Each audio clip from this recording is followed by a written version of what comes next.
तोर आँखी के काजरा गोरी मोर मनला मोहाय रे।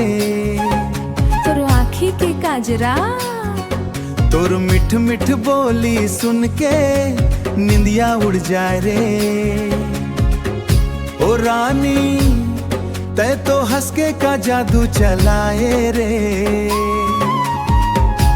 सोना के चिड़िया जैसन अंगना में आए रे। सुन ले मोर संगवारी तई काका बोलत हास। ताई काका बोलत हंस। तोर मन के भेंट मोर छावे ला देखा देवत हास। ए राजा मोर गली माधेरा कबर डलत हास। मुला देख के तई कबर मुस्कात हसा। आई छोरे हाँ। हस झन तई गोरी हस झन तई, हस झन तई राजा हस झन तई। मोर मन के मंदिर माँ तही तोहार तही तोहार।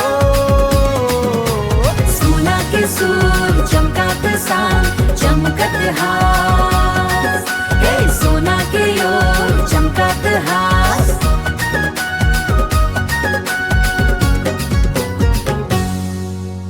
गाउन के रास्ता अमली के छाँव सुना है तोर बिन मोर पूरा गांव। सुना है तोरे बिन बेरा डूबत है तय कब आबे रे। मोला रास्ता मताई कब मिलाबे रे।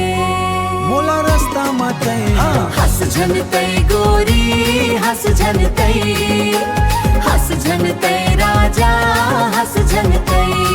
मोर मन के मंदिर माँ तही तोहार तही तोहार।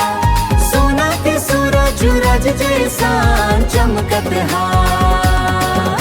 हे सोना के सूर चमकत सा चमकत हार। हे सोना के योर चमकत हास।